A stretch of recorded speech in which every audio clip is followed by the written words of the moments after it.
అమ్మవారు ప్రజలందరినీ చల్లగా చూడాలి.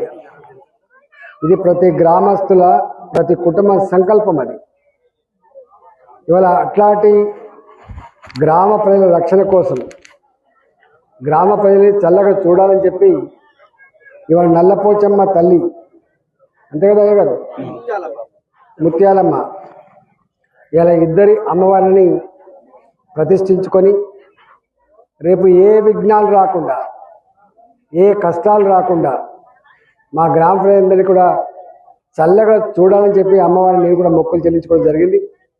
అమ్మవారి ఆలయాలు ఎప్పుడు కూడా గ్రామం బయట ఉంటుంది. అంటే మనకు మొత్తం గ్రామాన్ని మనం నిద్రపోయినప్పుడు కూడా కాపలా కాసే అమ్మవారు. గ్రామంలో బొడ్రాయి ఉంటుంది. బొడ్రాయి చాలామందికి తెలియదు అమ్మవారి నిలయమని. సీతాలమ్మ తల్లి